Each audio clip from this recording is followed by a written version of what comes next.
What's up, guys? This is Murdoc, and I am finally back with some more PvP commentary. Well, to give a little update to you guys, took a break from the game for about 2 months or so, and I just recently came back about 4 or 5 days ago now. And I'm happy to see some of the changes to the game. I'm excited to see some of the upcoming changes that they're announcing with patch 1.2. So that's kind of got my interest back. Noticing right away as I came back that ability combat delay that I noticed quite a bit seems to be fixed. So it seems to make PvP a lot more fluid, and I'm enjoying it a lot more than I was. If you're paying attention, yes, I am finally Darkness spec. I tried the Flavor of the Month spec a little bit. I don't really love it, but I want to be comfortable with it. I mean, so I can play it if I need to, and also that I know how to beat people who are playing it.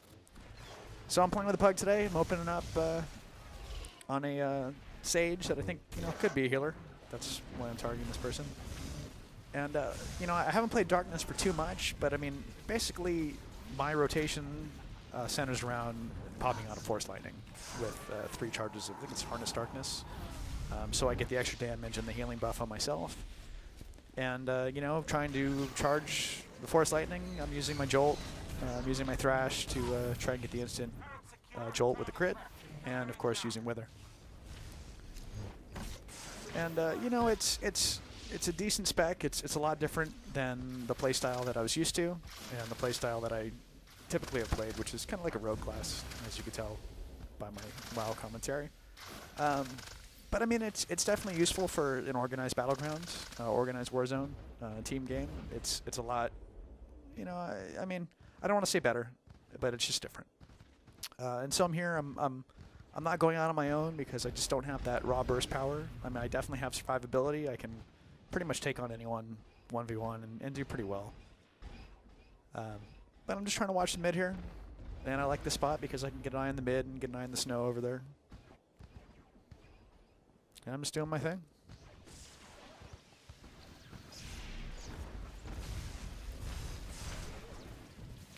So as you can see, throwing in a shock, a wither,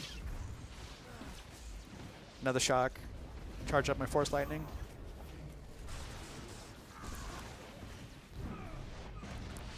And that's pretty much it. I mean, that was, what, 2 on 6. So that definitely wasn't me, but that's kind of what you should be doing with this spec. And, you have some more survivability. You definitely have more survivability. You have self-healing, which is nice. I've hit the 75k healing medal just from the self-healing from the Force Lightning, which is pretty nice. I mean, that's quite a bit of healing. I mean, couple that with, a team that's going to have a healer supporting you, and it's a pretty beefy spec. It's a pretty beefy spec.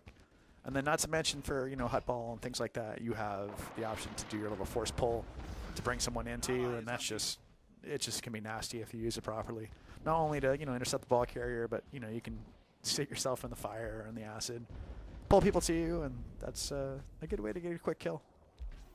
So I can see the left side or the snow side here is I'm getting a little overwhelmed. So I grab someone, trying to yank him a little bit out of the fight. He burns a sprint to get back in there. That's fine. So I'm trying to build up my charges. Got my 3. Just try and get people down.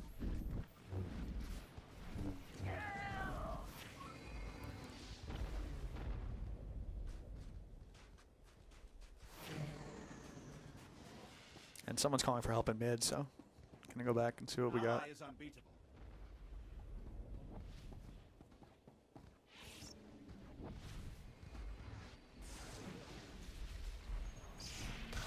Now, if you guys are fighting against a Darkness Assassin, or the Jedi equivalent, the Force Lightning should really be their main attack and the main thing that you need to worry about, even no matter what spec you are. The thing you need to pay attention to is that if a Darkness Assassin is coming at you, the Force Lightning, you're not going to be able to interrupt it with Jolt. So you got a couple options. You can either sit there and tank it, which is going to suck twice because not only is it going to hit you like a truck, but it's going to heal down. So that's no bueno. You can use your overcharge or overload or whatever, you knock them back. You can force shroud, force cloak to just resist the damage outright. You can low slash if you have that spec, which I do not anymore, but so you do have some options. And you can electrocute.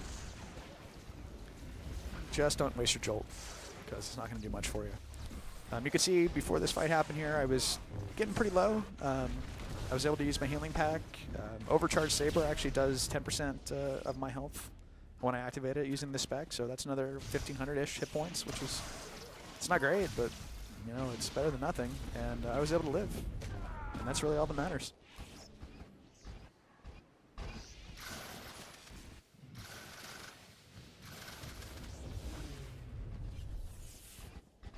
I could have, in game, I was thinking about pulling that enemy in. I noticed his resolve bar was full, so I didn't want to waste my force pull. Would have done nothing. So I'll try and pay attention to the resolve. But now I find a target with no resolve. So I'll bring him into the scrum here, trying to get a kill. This is a great spec to, you know, use guard, get your guard medals. You could easily get 3 guard medals, you know, just playing the game regularly. So no reason not to go for it, no reason not to do it. As you can see, I just got my Paladin medal. And those are the 3 pretty quick ones. All you got to do is prevent 10k damage in 1 life. It's not too hard to do. I mean, you could literally go as far as finding one of your teammates that's getting attacked by 1 or 2 people, throwing the guard on them, and then just kind of hanging back for 10 seconds. I mean, that's enough. It's going to get you the Paladin medal. That's 3 medals right there. So, I mean, even if you're in a game where you're not going to get any kills, if you're just getting rolled by a really quality pre-made on the other team, shit, throw a guard on someone, and that's 3 medals right there, and that's nearly your cap. So, that's good stuff.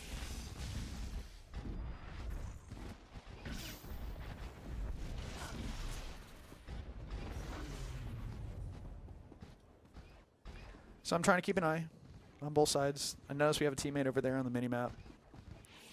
But, you know, I don't like leaving one person there alone, so I want to keep close enough eye on it.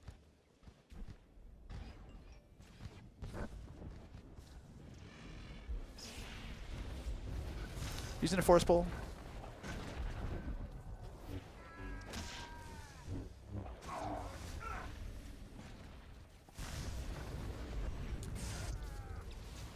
Before I hit my Force Lightning, I pop my offensive cooldowns. Just throw a little extra damage in.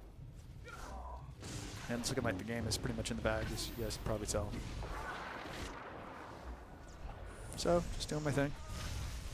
Ally is invincible.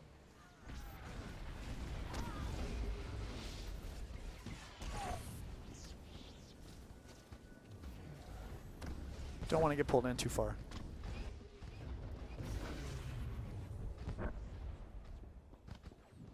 Again, keep an eye on the snow. Everything looks good over there.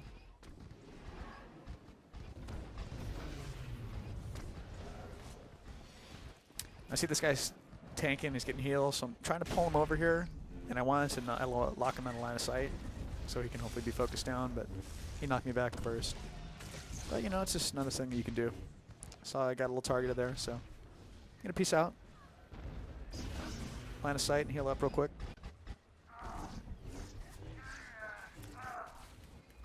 And, you know, for me personally, playing this spec, it's, like I said, it's a lot different. You know, the focus is, I mean, it's still the same, yet it's different.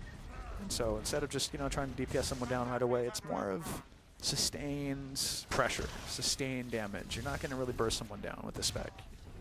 And, you know, I see a lot of people, I've seen a lot of the forums, and, you know, people saying the spec does so much damage and this and that. And yes, it does. But the spec does damage because it's damage over time and not burst. And what I mean by that is, you know, if I'm alive almost the entire game, like I have been here, and I think I'm going to die here. But I've been alive this entire game, and I've been available to DPS this entire game because I have so much more survivability as Darkness. Now, if I was Deception, I'd be doing a lot more damage, but I would probably be more prone to dying. So I may die a couple more times, and because of that, my top damage, or the max damage at the end of the game, might be lower as Deception than it is Darkness. But it doesn't mean that Darkness does more damage than Deception. It just means that you're alive to do more damage. You're available to do more damage. Believe me, Deception does tons more burst damage. Tons. No question.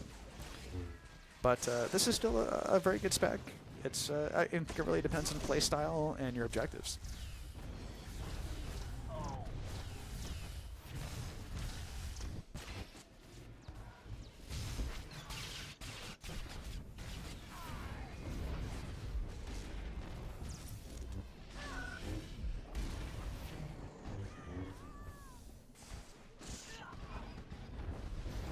One tick force lightning there. And you know, that's pretty much the end of the game.